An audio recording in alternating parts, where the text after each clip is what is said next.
Hello and welcome student, कैसे हो? I hope कि आप सब बढ़िया होना है, बढ़िया रहना। क्योंकि आज हम आ चुके हैं केमिकल रिएक्शन एंड इक्वेशन का फिफ्थ लेक्चर लेकर। ठीक है, तो अभी तक हमने देख लिया था कि केमिकल रिएक्शन क्या होता है, types of chemical reaction, what is and chemical equation, types of chemical equation. ठीक है, तो अब हम देखेंगे कि चेंज क्या होता है, व्हाट इज़ चेंज। ठीक है, तो change change is the law of nature. ठीक है, ये प्रकृति का नियम है चेंज। ठीक है, change happen every moment in the world. जो विश्व है, दुनिया है, वर्ल्ड है, हर पल, हर टाइम, हर सेकेंड, हर पीको सेकेंड में एक चेंज होता है, परिवर्तन होता है। ठीक है, उसी को हम लोग चेंज बोलते हैं। ठीक है, चेंज दो प्रकार का होता है, केमिकल होता है, केमिकल चेंज होता है और फिजिकल चेंज होता है। ठीक है, आगे हम पढ़ेंगे, तब ये देख लो कि चेंज क्या होता है। ठीक है, तो change is the law of nature. Change happen every moment in the world. ठीक है, यानी कि पूरी दुनिया में हर समय, हर पिको सेकंड में ये चेंज होता है। ठीक है, तो इस एग्जांपल्स के तरह एग्जांपल देखो, यहाँ पे पहला है फ्रूट ड्रॉप, यानी कि फलों का पकना। फलों का पकना एक चेंज हुई, चेंज है। ठीक है, रस्टिंग ऑफ आयरन, लोहे में जंग लगना। लोहे में जंग लगना को हम लोग क्या बोलते हैं, ये चेंज हो रहा है भाई, इसको हम लोग बोलते हैं क्रोजन। ठीक है, मैंने बता चुका है, मैंने पढ़ाया है। ठीक है, क्रोजन स्पेशली, अगर क्रोजन स्पेशली आयरन के लिए हो रहा है तो उसको हम लोग बोलेंगे रस्टिंग ऑफ आयरन। ठीक है, ये क्रोजन हो रहा है। ठीक है, क्रोजन, इसको हम क्रोजन मतलब बहुत सारा होता है, मेटल को ख़राब होना, उसको हम लोग क्रोजन बोलते हैं। ठीक है, अगर स्पेशली आयरन आयरन पे जंग लग रहा हो तो उसको हम लोग बोलेंगे रस्टिंग ऑफ आयरन। ठीक है, आयरन के लिए हम रस्टिंग बोलेंगे, बाकी सब के लिए क्रोजन बोलेंगे। ठीक है, तो रस्टिंग ऑफ आयरन, आयरन लोहे का जंग लगना। ठीक है, ये एक केमिकल चेंज है। ठीक है, ये चेंज है, ये भी एक प्रकार का। Soreness of milk. ठीक है, दूध खट्टा क्यों होता है, मतलब जब दही जमता है। ठीक है, तो वो भी तो एक चेंज ही है ना। तो soreness of milk, evaporation of water, जल का क्या बनना, वाष्प बनना, एक चेंज है। ठीक है, और क्या होगा, generation of light in electric bulb. ठीक है, बल्ब में वो रोशनी आ जाती है और बुझ जाता है। ठीक है, वो भी तो एक प्रकार का चेंज है ना। ठीक है, तब तो ये होता है चेंज। ठीक है, तो अब हम देखेंगे टाइप्स ऑफ चेंज। ठीक है, पहला होता है केमिकल चेंज और दूसरा होता है फिजिकल चेंज। ठीक है, तो पहले हम देखेंगे, तब तो इसको नोट करें आगे। अब हम देखेंगे केमिकल चेंज। ठीक है, तो केमिकल चेंज क्या होता है, दो change in which there is change in the chemical nature और केमिकल आइडेंटिटी ऑफ सब्सटेंस और कॉल्ड केमिकल चेंज। ठीक है, अगर कोई सब्सटेंस है, ठीक है, उसका केमिकल नेचर चेंज हो जाए और केमिकल आइडेंटिटी भी चेंज हो जाए, उसको हम लोग बोलेंगे केमिकल चेंज। ठीक है, यानी कि वो परमानेंट चेंज हो जाए। ठीक है, उसको हम फिर दोबारा रिगेन न कर पाए। ठीक है, पहला होता है कंबस्शन होता है भाई, किसी चीज़ को जला दोगे, पेपर को जला दोगे तो जला करके फिर पेपर बना सकते हो क्या? नहीं बन सकता। ठीक है, वो बहुत मुश्किल से बनेगा। ठीक है, फिर तो ये परमानेंट चेंज होता है केमिकल चेंज। ठीक है, तो वो चेंज जिसकी केमिकल आइडेंटिटी चेंज हो जाए या केमिकल नेचर चेंज हो जाए, उसको हम लोग बोलेंगे केमिकल चेंज। ठीक है, पहले पेपर का केमिकल कुछ और था। ठीक है, और जब जला तो वो ऑक्सीजन से क्रिया करके उसके अंदर ऑक्सीजन भी आ गया। ठीक है, पहले वो पेपर सिर्फ कार्बन और हाइड्रोजन से बना था। ठीक है, तो क्या हुआ, जब जला तो जलने के बाद वो उसके अंदर क्या होगा, ऑक्सीजन से क्रिया करके वो राख बन गया। ठीक है, वो ऐश बन गया। ठीक है, तो उसको वो तो उसको हम रीगेन थोड़ी कर पाएंगे। ठीक है, उसकी केमिकल नेचर और आइडेंटिटी वो चेंज हो गया। ठीक है, वो पेपर थोड़ी रहा है। ठीक है, रेस्पायरेशन, यानी कि जो हम खाना खाते हैं तो वो खाना खाने के बाद जो हमें क्या बोलते हैं, जब डाइजेस्ट होता है, डाइजेस्ट होने के बाद हमें उस जिस खाने से ग्लूकोज मिलता है, ग्लूकोज मिलने के बाद हम क्या करते हैं, ऑक्सीजन को ले करके उस एनर्जी को यूज़ कर लेते हैं, तो फिर दोबारा से उसको हम रीगेन कर सकते हैं क्या, जिसने हम जो चीज़ हम खा करके जो मतलब एनर्जी को वेस्ट कर देते हैं, वो एनर्जी हमें फिर दोबारा रीगेन कर सकते हैं क्या? नहीं कर सकते हैं। ठीक है, तो उसकी केमिकल वो चेंज हो गया, वो मतलब वो बहुत उसको बहुत फिर दोबारा बहुत मेहनत करना पड़ेगा उसको फिर दोबारा लाने के लिए, ठीक है। वो बहुत लंबी प्रोसेस होती है, ठीक है। तो इसलिए आसानी से हम क्या करते हैं, उसको रीगेन नहीं कर सकते, ठीक है।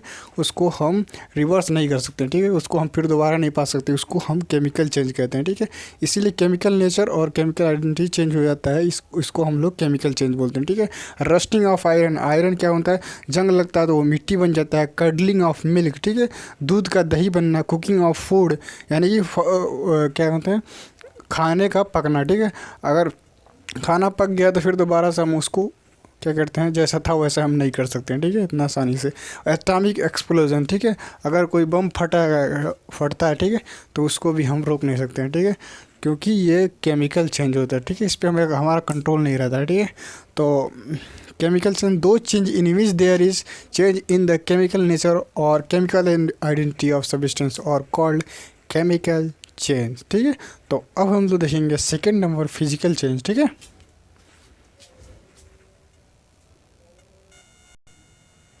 अब हम देखेंगे फिजिकल चेंज, ठीक है।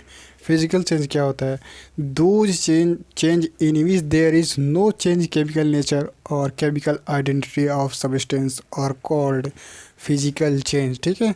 तो फिजिकल चेंज वो होता है जिसमें कोई केमिकल चेंज नहीं होता, ठीक है। केमिकल आइडेंटिटी और केमिकल नेचर में चेंज नहीं होता, उसको हम लोग बोलते हैं फिजिकल चेंज, ठीक है। तो फिजिकल चेंज के एग्जांपल्स क्या होते हैं, चेंज इन कलर, ठीक है। अगर कोई कार है, कोई बाइक है, कोई सामान है, ठीक है, उसको पेंट कर दो कि उसका कलर चेंज हो जाएगा, तो वो क्या होगा, उस पेंट को बाद में हटा करके फिर उसको हटा दोगे तो फिर वैसा ही हो जाएगा, ठीक है। अगर किसी कार का कलर कर दो तो क्या उसकी आइडेंटिटी चेंज हो जाएगी, उसका केमिकल नेचर चेंज हो जाएगा, नहीं होगा, ठीक है। तो चेंज इन कलर एक फिजिकल चेंज है, ठीक है। मेल्टिंग ऑफ आइस, ठीक है, जो बर्फ़ है, बर्फ़ का पिघलना क्या है, फिजिकल चेंज है, ठीक है।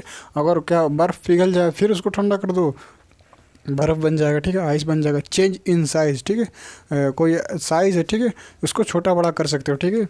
कोई सब्सटेंस है, ठीक है, उसको क्या करना है, वो छोटा बड़ा बहुत ऐसा सब्सटेंस होता है जिसको हम छोटा उसके साइज़ को बढ़ा सकते हैं और घटा सकते हैं, ठीक है। तो उसको हम लोग बोलेंगे फिजिकल चेंज, ठीक है। चेंज इन शेप, ठीक है, उसका शेप भी हम बड़ा छोटा कर सकते हैं, ठीक है, बहुत सारे सब्सटेंस का, तो उसको हम लोग बोलेंगे फिजिकल चेंज, ठीक है। Dissolution of sugar and salt in water, ठीक है, शुगर और सॉल्ट का वाटर में घुलना क्या होता है, ये फिजिकल चेंज होता है, ठीक है। Generation of light in electric bulb, ठीक है, जो इलेक्ट्रिक बल्ब जल करके क्या होता है, रोशन करते हैं प्रकाश को, उसको हम लोग बोलते हैं फिजिकल चेंज बोलते हैं, ठीक है। क्योंकि उसको जब चाहो तब जला सकते हो, जब चाहो तब बुझा सकते हो, तो इसलिए क्या कर उसको चेंज कर सकते हो, ठीक है, अपनी आसानी से, ठीक है। तो इसको हम लोग बोलेंगे फिजिकल चेंज, ठीक है। फिजिकल चेंज टेम्परेरी होता है, ठीक है, इसको हम रिगेन कर सकते हैं, इसे हम फिर दोबारा सा बना सकते हैं, ठीक है। उसी को हम लोग फिजिकल चेंज कहते हैं। उसके अंदर केमिकल नेचर और केमिकल आइडेंटिटी भी नहीं चेंज होता है, उसको हम लोग बोलते हैं फिजिकल चेंज, ठीक है। तो अब हम आगे देखते हैं, ठीक है, तब तक इसको नोट करें। अब हम देखेंगे difference between chemical change and physical change, ठीक है। तो केमिकल चेंज क्या होता है, chemical change is permanent change, ठीक है, ये परमानेंट चेंज होता है, ठीक है। इसको हम वापस के क्या करते हैं, वापस हम उसी फॉर्म में ला नहीं सकते, ठीक है। Physical change is temporary change, ठीक है, ये टेम्परेरी चेंज होता है। क्या इसको मोड़ दोगे क्या होगा, अगर रबड़ को तानोगे तो क्या हो जाएगा, वो फिजिकल चेंज हो जाएगा, ठीक है। उसको छोड़ोगे तो अपने आप रिगेन कर लेगा, इसीलिए वो उसको टेम्परेरी चेंज बोलते हैं, ठीक है। अगर कोई केमिकल चेंज हो रहा है, ठीक है, अगर मिल्क का दही बन गया, कर्डलिंग हो गया, ठीक है, तो वो दही से फिर दूध थोड़ी बन सकता है, ठीक है। टेम्परेरी फिजिकल चेंजेस टेम्परेरी होता है, ठीक है। अगर किसी को मोड़ोगे फिर ऐसे छोड़ोगे तो अपनी आकार ले लेगा, तो उसको हम लोग फिजिकल चेंज बोलते हैं, ठीक है। केमिकल चेंज इज़ इरिवर्सिबल, ठीक है, उसको हम रिवर्स नहीं कर सकते, ठीक है, इरिवर्सिबल होता है, ठीक है। और फिजिकल चेंज इरिवर्सिबल होता है, ठीक है, हम फिर से उसको दोबारा वैसे अगर कागज़ को फाड़ दोगे फिर दोबारा हम कागज़ को जोड़ भी सकते हैं, ठीक है। इसलिए हम इसको बोलते हैं कि फिजिकल चेंज इज़ रिवर्सिबल, ठीक है। New substance form in chemical change, ठीक है, केमिकल चेंज में नया सब्सटेंस बन जाता है, ठीक है, नया सब्सटेंस बन जाता है। अगर पेपर का जला दोगे तो क्या बन जाएगा, एस बन जाएगा, ठीक है, वो नया सब्सटेंस हो जाता है, ठीक है। तो new substance form in chemical change, ठीक है। और फिजिकल चेंज में no new substance form in physical change, ठीक है। इसमें नया चीज़ नहीं बनता, वही चीज़ रहता है। पेपर को फाड़ोगे तो पेपर ही रहेगा, वो कुछ और नहीं बन जाएगा, ठीक है। एनर्जी आइदर एब्जॉर्ब और इवॉल्व, ठीक है। या तो एनर्जी को अवशोषण होगा, एब्जॉर्ब होगा, या इवॉल्व होगा। इवॉल्व मतलब कि क्या निकलेगा, ठीक है। या निकलेगा या सोखेगा या एब्जॉर्ब करेगा केमिकल चेंज में, ठीक है। फिजिकल चेंज में एनर्जी नाइदर एब्जॉर्ब और नॉर इवॉल्व, ठीक है। ना तो अवशोषण होगा ऊर्जा का, एनर्जी का, और ना ही एनर्जी उसमें से निकलेगा, ठीक है। तो इसको नोट करें, उसके बाद से हम आगे देखते हैं, ठीक है। अब हम लोग देखेंगे जो मतलब केमिकल रिएक्शन इक्वेशन के बाकी सारी चीज़ें, सारे टॉपिक्स को तो ख़त्म हो चुके हैं, ठीक है। तो कुछ ऐसे चीज़ें हैं जो कि क्वेश्चन एक्सरसाइज में जो क्वेश्चंस मिलते हैं, ठीक है, एग्जाम्पलर्स में क्वेश्चंस मिलते हैं, उस क्वेश्चंस को हल करने में आप लोग को दिक्कत होगा, ठीक है। तो कुछ ऐसे चीज़ें जो क्वेश्चन में आते हैं जिसको हम इस लेक्चर में पूरा कर लेंगे, ठीक है, कि क्या क्या होता है, ठीक है। तो कैटलिस्ट क्या होता है, ठीक है। कैटलिस्ट का भी जिक्र होगा अगर आप क्वेश्चन को करेंगे तो, ठीक है। तो पहले हम जान लेते हैं कि कैटलिस्ट क्या होता है, ठीक है। एनी सब्सटेंस दैट इंक्रीज और decrease the rate of reaction without itself being consumed और कॉल्ड कैटलिस्ट, ठीक है। अगर हम कोई रिएक्शन करवा रहे हैं, हमें क्या कर रहा है, वो रिएक्शन इतना धीरा हो रहा है, इतना धीरा हो रहा है, इतना धीरा हो रहा है कि उस रिएक्शन को होने में 1 महीने लग जा रहे हैं, 1 साल लग जा रहे हैं। तो हमें भाई हमें चाहिए 10 दिन में, ठीक है, हमें चाहिए 1 हफ्ते में। तो उस रिएक्शन को जो रिएक्शन 1 साल में पूरा होगा या 1 महीने में पूरा होगा, 6 महीने में पूरा होगा, उस रिएक्शन को हमें आज ही चाहिए या 1 हफ्ते में चाहिए। तो उसके लिए हमें क्या करना पड़ेगा, हमें कैटलिस्ट लेना पड़ेगा। कैटलिस्ट क्या करता है, कैटलिस्ट का काम होता है या तो रिएक्शन को रेट को बढ़ा देता है, स्पीड को बढ़ा देता है, जल्दी होने लगता है, या बहुत कोई ऐसा रिएक्शन होगा जो कि बहुत धीमा होगा, यानी कि बहुत तेज़ होगा, यानी कि करोगे जैसे तो फटाक से हो जाएगा, ठीक है। कि अभी मतलब जैसे रिएक्शन करवाओगे तो वो तुरंत फटाक से हो जाएगा, ठीक है। तो उसको धीमा करने के लिए मतलब कि हमें 10 दिन बाद चाहिए, ठीक है, और आज हम रिएक्शन करवा रहे हैं, तो उसको डिक्रीज़ करने वाला भी कैटलिस्ट होता है, ठीक है। तो कैटलिस्ट एनी सब्सटेंस, कोई ऐसा सब्सटेंस दैट इंक्रीज और decrease the rate of reaction without itself being consumed और कॉल्ड कैटलिस्ट, ठीक है। कैटलिस्ट उसको बोलते हैं जो रिएक्शन में भाग ले और उसकी रेट को बढ़ाए या घटाए, उसको हम लोग बोलेंगे कैटलिस्ट, ठीक है। तो एक एग्जांपल्स के द्वारा हम देखते हैं, जब नाइट्रोजन और हाइड्रोजन मिल करके अमोनिया बनाते हैं, अमोनिया, तो इसमें जो कैटलिस्ट के रूप में जो यूज होता है उसको हम लोग क्या बोलते हैं, उसको ये इसके रूप में आयरन एक कैटलिस्ट है, ठीक है। जब हाइड्रोजन और ऑक्सीजन गैस को मिला करके हम अमोनिया बनाते हैं तो उसमें Fe मिलाते हैं, आयरन मिलाते हैं, ताकि वो क्या हो जाएगा, उसका जो बनने का वो है, जो नाइट्रोजन और हाइड्रोजन मिलकर अमोनिया बना रहे हैं वो फर्स्ट बना है, ठीक है। उसकी रेट को इंक्रीज कर दे रहा है, इसको हम बोलेंगे क्या, इसको हम लोग बोलेंगे कैटालिस्ट, ठीक है, कैटालिस्ट, ठीक है। तो कैटालिस्ट को कहाँ लिखते हैं हम, एरो के ऊपर, ठीक है। अगर कोई रिएक्शन है और रिएक्शन में क्या कर रहा है, कैटालिस्ट दे रहा है, तो कैटालिस्ट एरो के ऊपर या नीचे लिखते हैं भाई, ठीक है, एरो के नीचे या ऊपर लिखते हैं, ठीक है। इसमें 2 चीज़ें और लिखी है, ठीक है, वो चीज़ों को देखो, ये एटीएम है, ठीक है, एटमॉस्फेरिक प्रेशर है, ठीक है, एटमॉस्फेरिक ये प्रेशर है, ठीक है, कितनी प्रेशर में हो रहा है, ठीक है। तो प्रेशर को भी हम लोग क्या लिखते हैं, ये एरो के ऊपर या नीचे लिखेंगे, ठीक है। ये चीज़ें, ये रिएक्शन क्यों मैं समझा रहा हूँ, ये इसलिए समझा रहा हूँ कि इस तरह के भी रिएक्शन होते हैं, ठीक है। इस तरह के रिएक्शन जो मैंने आगे नहीं बताया है वो इस वीडियो में बताने का कोशिश कर रहा हूँ, ठीक है, कि क्या होता है, ठीक है। तो ये चीज़ें अगर मेरी पूरी लेक्चर को देखोगे तो ही आपको पूरा सारी चीज़ें समझ में आएगी, ठीक है। क्योंकि मैंने बहुत सारी चीज़ों को मैं भूल जाता हूँ, ठीक है।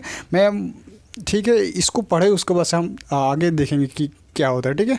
तो यहाँ पे तुम देखना कि नाइट्रोजन और हाइड्रोजन मिल करके और अमोनिया बनाते हैं, ठीक है।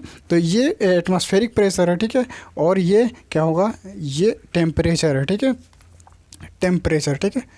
यानी कि टेम्परेचर को भी हम लोग कहाँ लिखते हैं, हम लोग एरो के ऊपर लिखते हैं, ठीक है। एरो के ऊपर क्या लिखते हैं, टेम्परेचर को लिखते हैं, ठीक है। और क्या करते हैं, अगर इस तरह का सिंबल आता है एरो के ऊपर, ठीक है, ये जो रिएक्शन हो रहा है ना, तो एरो लगा है, एरो तो मतलब इस तरह का अगर सिंबल है तो इसका मतलब होता है हीट, ठीक है। हीट कर रहे हो, उस रिएक्शन में हीट कर रहे हो, ठीक है। अगर कोई इस तरह का रिएक्शन दिखा तो समझ जाना कि वो हीट हो रहा है, ठीक है, हीट, ठीक है। वो रिएक्शन को हीट करने यानी गर्म करने पर वो रिएक्शन हो रहा है, ठीक है। इस तरह का मतलब होता है हीट। और एटीएम लिखा रहेगा, एटमॉस्फेरिक प्रेशर या पास्कल लिखा रहेगा, तो एटमॉस्फेरिक प्रेशर होगा। और टेम्परेचर डिग्री सेल्सियस या फ़ारेनहाइट रहेगा तो टेम्परेचर रहेगा।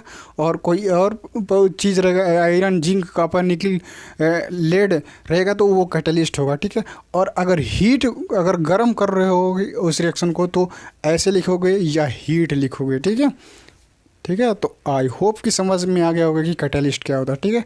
इसके बाद से हम आगे भी कुछ चीज़ों को, हम रिएक्शन को समझेंगे, ठीक है। तब तक इसको नोट करो।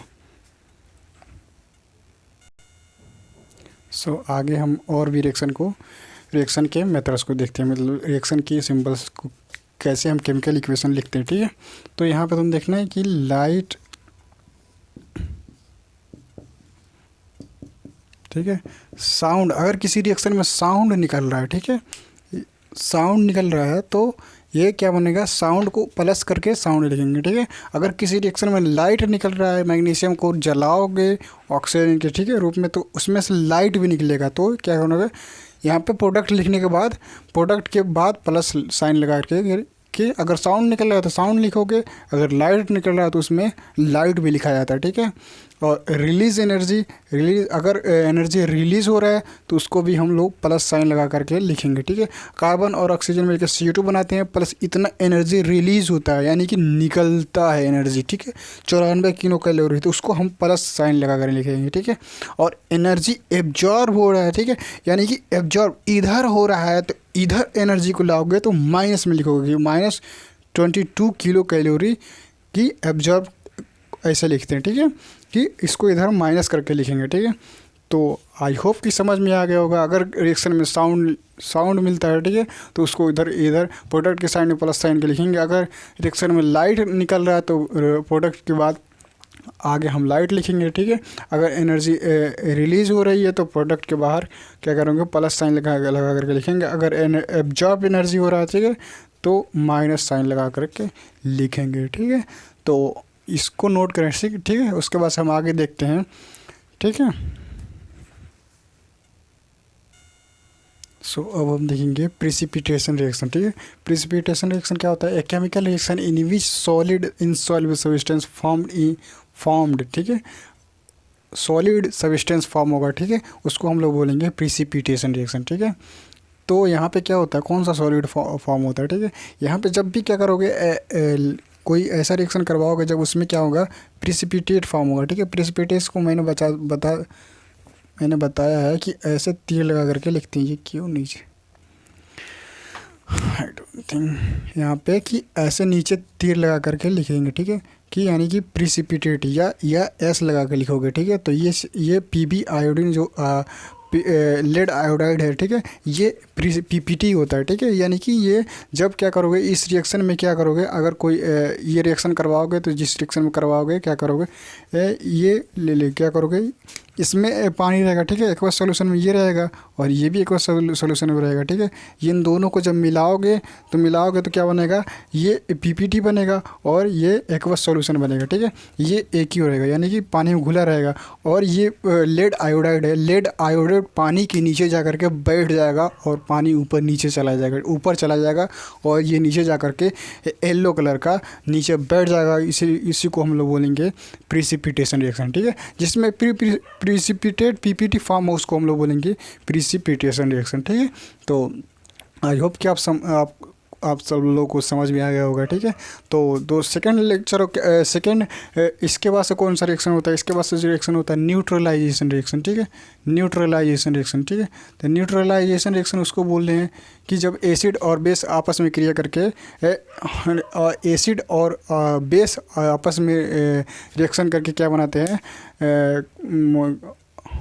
सॉल्ट बनाते हैं और वाटर बनाते हैं, उसको हम लोग न्यूट्रलाइजेशन रिएक्शन बोलते हैं, ठीक है। तो ये न्यूट्रलाइजेशन रिएक्शन होगा, ठीक है। और एस्टेरिफिकेशन रिएक्शन होता है, ठीक है, एस्टेरिफिकेशन रिएक्शन, ठीक है, एस्टेरिफिकेशन रिएक्शन होता है, ठीक है। एस्टेरिफिकेशन रिएक्शन क्या होता है, जब क्या करोगे एसिटिक एसिड और क्या करोगे acid react with alcohol to form ester is called esterification reaction, ठीक है। लिखो acid react with alcohol to form ester is called esterification reaction, ठीक है, एस्टेरिफिकेशन रिएक्शन। और रिएक्शन क्या, न्यूट्रलाइजेशन रिएक्शन क्या होता है, when acid and base react each other to form water and salt are called neutralisation reaction, ठीक है। ये होता है प्रिसिपिटेशन रिएक्शन और न्यूट्रलाइजेशन रिएक्शन और एस्टेरिफिकेशन।